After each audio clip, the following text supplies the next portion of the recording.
Hola, soy Karina Mariani y estas son mis editoriales. La editorial de hoy, ¿qué significa ser originario en América? El 12 de octubre de 1492 culminaba la proeza de 77 días de navegación a océano abierto, por la cual Cristóbal Colón descubría un continente. Sí hubo incursiones anteriores, sí hubo un montón de búsquedas alternativas al paso cercenado por la conquista otomana. Si otras expediciones fueron exitosas, si Colón o los reyes católicos sabían o se enteraron después de la dimensión del hallazgo, si el objetivo fue varias veces superado o si los excedió, todo es harina de otro costal. El 12 de octubre de 1492, Colón descubrió América. Y con esta sencilla oración, abrimos la caja de Pandora de las controversias que 528 años después repiquetean en el marisma ideológico del siglo XXI, una de las cuales tiene particular vigencia: el indigenismo. ¿Cómo llegó la narrativa indigenista a los niveles de protagonismo actual? Bueno, una mezcla de interpretaciones maniqueas de los hechos históricos, una resemantización tergiversada de las demandas, un anacronismo ideológico y mucha fantasía literaria han logrado que una de las formas más claras de supremacismo moderno se transforme en un ideal abrazado por el progresismo. El indigenismo determina a las personas definiéndolas por su raza, su línea sanguínea y su etnia. Difícil encontrar una visión de la humanidad más macabra y racista. El valor del individuo no es tal sino en función de la etnia a la cual pertenece, debiéndose como persona a lo que podríamos denominar, seamos un poco creativos, la dialéctica étnica, plasmada en la lucha entre colonizadores y usurpadores y dominados u originarios. Esta relación sería inmanente, 5 siglos igual. Terrible sentencia. El supremacismo indigenista cobra fuerza vital gracias a la necesidad de la izquierda de reinventarse en la gerenciación de luchas a las que jamás había prestado atención, pero que en la actualidad le son muy útiles, como el feminismo, el veganismo y otros ismos minuciosamente desvirtuados. El indigenismo, para estos fines, vino a pedir de boca. Para empezar suavecito, el indigenismo considera al descubrimiento de América como el epítome del mal. Un relato infantil basado en un paraíso de paz y cordialidad, solo interrumpido por el arribo de los españoles que, con saña sobreactuada, asesinaron a millones de indígenas por gusto, generando una pobreza y sometimiento que no se ha podido revertir después de 5 siglos.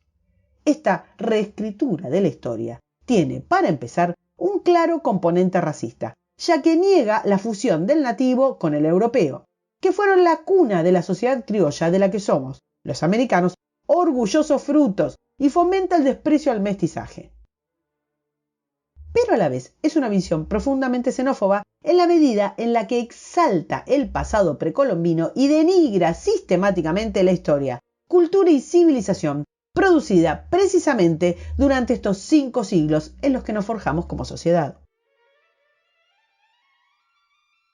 No es cierto que llevamos 5 siglos igual. Y si vamos a ser honestos, el continente lleva ya más de 2 siglos de independencia. Digamos todo. Imbuidos del animismo más básico, desmembramos la estatua de Colón para ver si con esto nos libramos del pie opresor de la colonia, como si en estos 500 años no hubiese pasado nada. Olvidamos que muchos países salidos del dominio colonial son prósperos, mientras nosotros, que llevamos 2 siglos siendo dueños de nuestro destino, somos incapaces de eliminar la corrupción, desarrollarnos y dejar de generar pobreza gobierno tras gobierno. ¿Cómo hacer para mantener el relato de la opresión con este dato concluyente? Vamos por partes.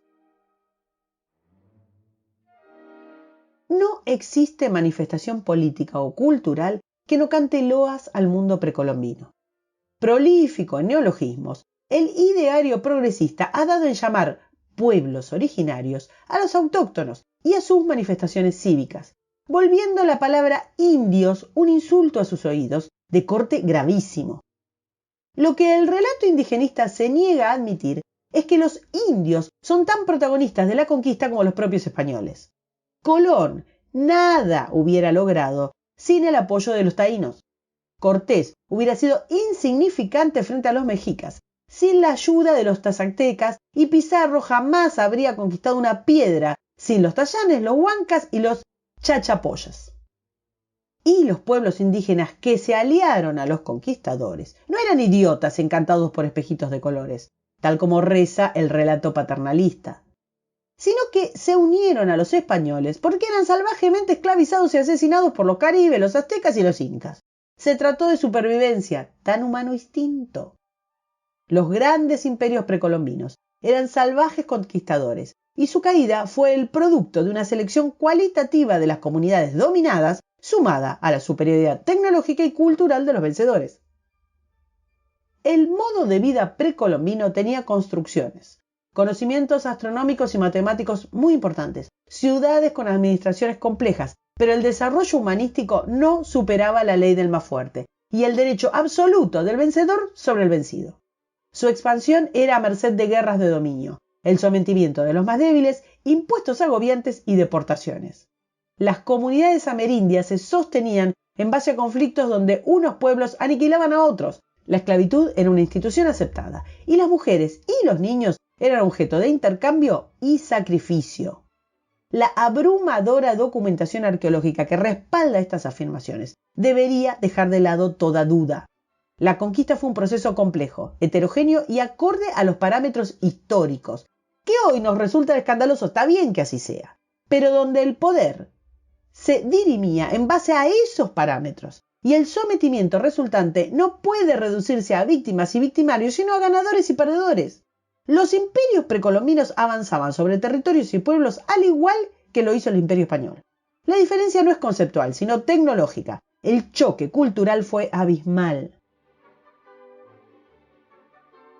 Pero hace unas décadas, contemporáneamente al aniversario de los 500 años del descubrimiento y a la creación de usinas de pensamiento socialistas que hicieron del indigenismo su bandera, como por ejemplo el Foro de San Pablo, cobró nuevos bríos el reclamo, ahora de corte revolucionario, de las minorías indígenas autopercibidas, víctimas de la Constitución de los Estados Nacionales Americanos. En Argentina había abono, más vale. La misión misma del organismo creado en 1985 llamado Instituto Nacional de Asuntos Indígenas, el INAI, era promocionar comunidades indígenas.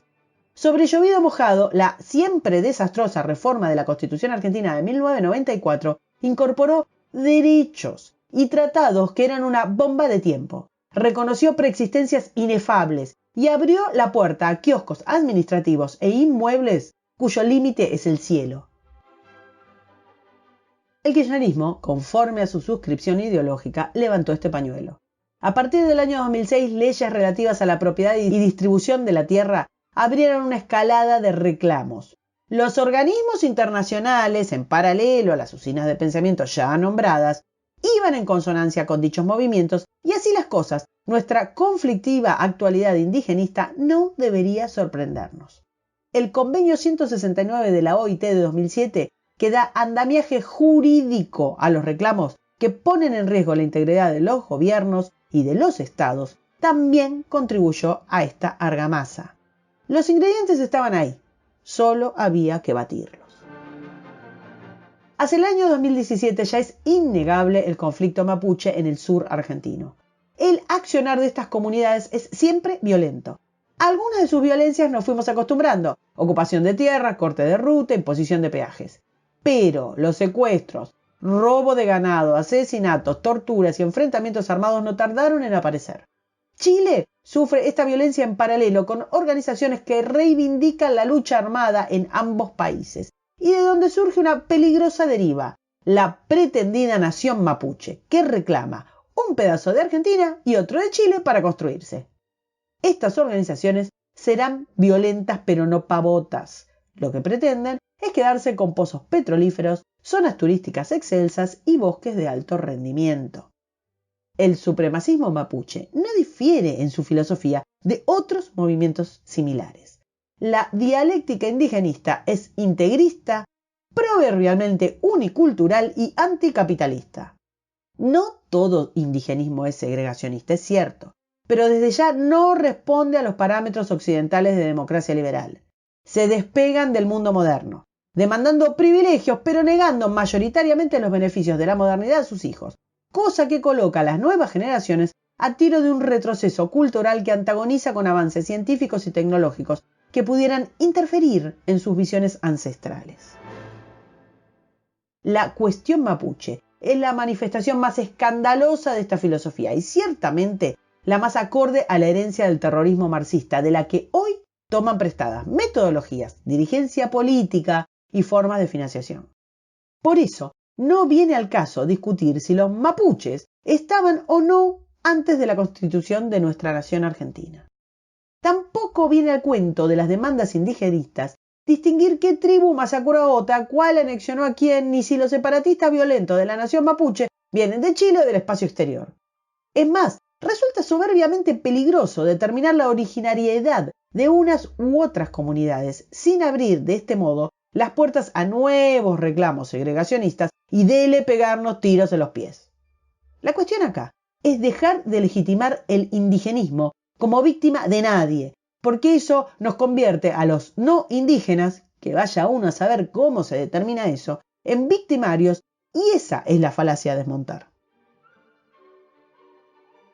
El debate acerca de derecho a bienes y servicios basado en la ascendencia indígena implica postulados identitarios, pero además establece un multiculturalismo falaz que rechaza a nuestra historia y por consiguiente a nuestra cultura. Desprecia la huella que en los criollos tiene el clásico grecorromano, o la moral judeocristiana, o el desarrollo científico y el individualismo liberal que forja nuestra Carta Magna. Ni que hablar del desarrollo de las artes que este adanismo cultural barre de cuajo. La historia universal de la que somos apenas jóvenes protagonistas de los últimos 5 siglos evolucionó gracias a la mezcolanza. Por suerte, las culturas no son impermeables. Lo que se inició el 12 de octubre de 1492 fue una conquista más en la historia de la humanidad, que dio por resultado una sociedad que no es amerindia y tampoco es española. Somos americanos. Y sí, así como el Imperio Romano forjó Europa e impuso su lengua y sus instituciones, Europa forjó América en base a su religión, su lengua y su ley. Pero esto también evolucionó. Hace ya 2 siglos que los que nacen en Argentina son argentinos, punto. Como argentinos todos tenemos iguales derechos y desde hace 5 siglos nos venimos mezclando, afortunadamente, tanto con españoles como con tehuelches, ranqueles, puelches, pampas y tantos otros, sumados a italianos, suizos, alemanes, ingleses, galeses, irlandeses, escoceses, franceses, judíos y árabes, que nos legaron su cultura, idioma, filosofía, comida y tantos etcéteras. Lo que estamos viviendo es un mecanismo que ya conocemos y es increíble que sigamos cayendo. Bucean en alguna asimetría, no importa que tenga siglos de antigüedad. Identifican un colectivo como víctima y le otorgan un halo de santidad. Ya está, nadie se puede meter con ese grupo. Después se largan a gerenciar la lucha contra la hegemonía. Queda reducir el conflicto a un esquema binario. Hoy le toca al conflicto indigenista, entonces será colonizador versus indígena. El malo es Occidente y su sistema. ¿Y a quién le importan los datos? Lo importante es que van a ser los dueños del más débil, de esa víctima de la sociedad construida por años, porque no existiría reclamo indigenista sin el aval o el dejar hacer estatal. Y esto tampoco hubiera sido posible si la clase dirigente no hubiera sembrado este camino. No hay justificación para que el Estado financie organismos que se confabulan contra sus propias bases, que conspiran contra la igualdad ante la ley, que otorgan pertenencias étnicas arbitrarias basadas en la autopercepción y que abogan por estatutos jurídicos diferenciados según raza o privilegios de sangre. Avanza, crece y se afianza en la Argentina la cuestión indígena, que es una vil mascarada por la cual los funcionarios oficialistas han perpetrado o bien apoyado acciones de soberanismo indigenista que se van tornando habituales y por lo que es peor, se van naturalizando.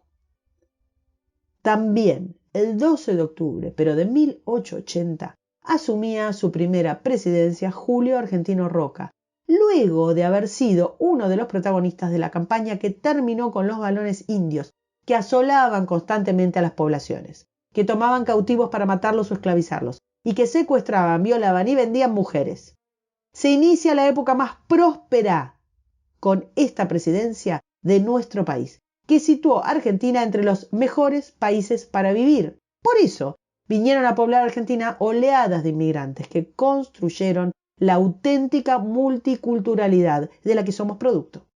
Desde entonces, esa es la diversidad que vale y donde la segregación étnica no debería tener lugar.